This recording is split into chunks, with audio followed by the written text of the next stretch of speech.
Hey guys, sorry this is getting posted a lot late, but I wanted to make sure that I would have it up on the YouTube channel in time for you guys to review it for the 9 weeks test. So let's go get into it. So we talked about how everything is basically related. Everything basically has a common ancestor, and this picture is kind of trying to illustrate that. And if something is more closely related to another organism, they're going to have a closer place on the branch. So like if you look up here at the top where humans are, you'll notice that the stuff next to us or in the branches next to us here are going to be apes. And that's because we're closely related to it. And we're going to be far away from branches that include like the octopus way down here. We've got a branch for plants on the side and one for fish right here. And so that's just basically trying to show you how things are related. And we separate these into branches, and we call these different branches domains and kingdoms. And so that's what I'm going to be talking about today. So how do we know what domain and kingdom stuff belongs to? We have to ask ourselves these questions. What is their cellular structure? Like, in other words, do they have a nucleus? Are they a prokaryote or a eukaryote? Are they unicellular or multicellular? Do they reproduce asexually or sexually? Are they autotrophs or heterotrophs? In other words, how do they get their energy? And so the answers to all of those questions are going to help me determine if they belong in domain bacteria, archaea, or eukarya. Remember, this is just a review, that cell theory states that all living things are made of cells, and cells are the basic unit of life, and then all living things, all cells come from cells. In other words, living things come from living things. And we have two types of cells. Prokaryotic cells do not have a nucleus, so the DNA is just kind of all bunched up in the middle without a nucleus, or it's just like spaghetti. And then in the eukaryotic cell, we have a nucleus where the DNA is located. So that's going to help us determine what domain all of these organisms belong to. So let's start out with kingdom bacteria. These are going to be single-celled organisms. They're going to be prokaryotic, and you're going to find them in a lot of places, but these are going to be just like normal bacteria, like the kind of stuff that makes you sick. This is kingdom bacteria. So they don't have a nucleus. In other words, they're going to be prokaryotic. They're unicellular, and they're going to reproduce asexually because they're unicellular. You're going to have some heterotrophs, and some are going to be autotrophs. So this domain bacteria is going to be the first major branch on the tree that we're talking about. So if you look over here on the right, what I've drawn, we have three main branches right here. 1, 2, 3.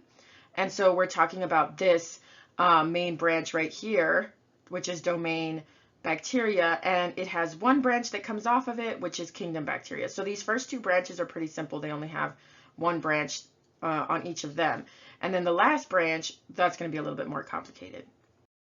Next is archaea or Archaebacteria. They are going to be similar to bacteria, but these are called extremophiles. They are kind of like super bacteria. They can live in really extreme environments or harsh environments like hot springs. They can live in acids. They can live in salt flats, the Dead Sea. They call it the Dead Sea because nothing lives there because it's super salty.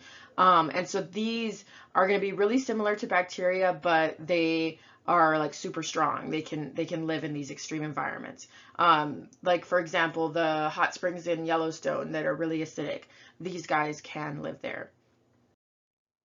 So this is our next branch. So if I draw the tree again here on the right hand side, we talked about bacteria and then kingdom bacteria and then domain bacteria and then kingdom bacteria. And now we're talking about domain archaea and kingdom archaea. So this domain only has one branch on it. So they're unicellular prokaryotes, reproduce asexually, and you have some that are autotrophs and some that are heterotrophs. So again, very similar to kingdom bacteria. Then we have Animalia. So this is going to be in our next domain, which is eukarya. And this is going to be all animals, including sponges, anemones, jellyfish, lobsters, insects, spiders, squid, worms, cats, dogs. You are all part of kingdom Animalia.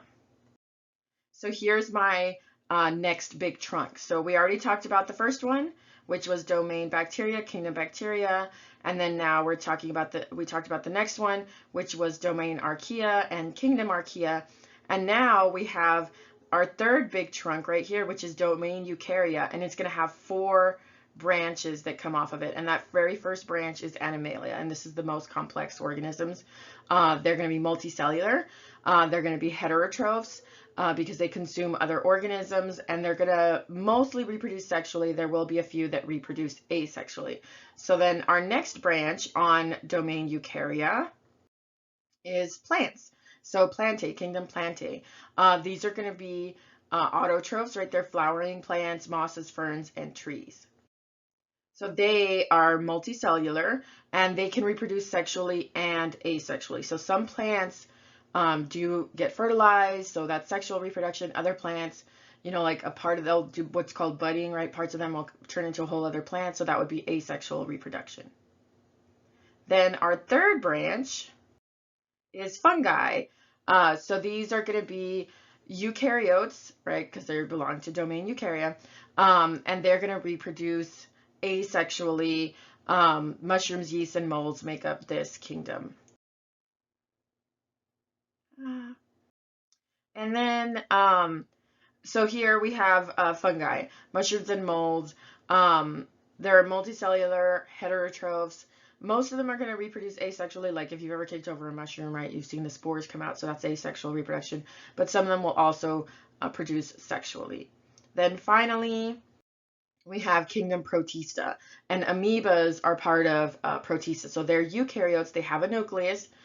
Green algae also belongs here. Brown algae, diatoms, euglena, slime molds all belong to kingdom Protista. So kingdom Protista, they're mostly going to be unicellular, but there's a few multicellular. But they're, unlike bacteria and archaea, they're going to be eukaryotic organisms. So here they are going to, some of them are going to be heterotrophs, some of them are autotrophs, like the algae and stuff. They can actually do photosynthesis, so they're autotrophs, and they're going to reproduce asexually because they're really, really small. And then if I wanted to go further, you'll notice here on Animalia, I drew some more branches.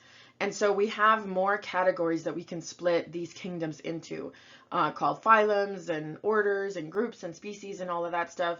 And so basically we just kind of get more and more specialized until we end up at the very tip of one of the branches, and that's one organism. Like humans would be at the tip of that branch. And remember, the closer we are to other organisms on our branches, the more closely related we are to each other. Kind of like, being first cousins or third cousins. We all come from a common ancestor. So here we've got a quick review of everything that I just talked about. So with Animalia, they're eukaryotes, heterotrophs, and multicellular. Plants are eukaryotes. They're autotrophs because they do photosynthesis, and they're also multicellular. Protists, or kingdom Protista, are going to be eukaryotes. They can be autotrophs and heterotrophs, and they can be uni and multicellular. Fungi are also eukaryotes. They're heterotrophs, and they can be both uni and multicellular. So notice that all of these belong to domain eukarya, so they're all eukaryotes. And then I get into my other 2 domains down here. Archaea is going to be prokaryotes. There can be autotrophs and heterotrophs, and they are unicellular. And then my other prokaryote domain is Eubacteria or bacteria, and they're both autotrophs and heterotrophs, and they are also unicellular. So that's a good review, something that you should definitely study. And then really quickly, dichotomous keys are a lot of fun.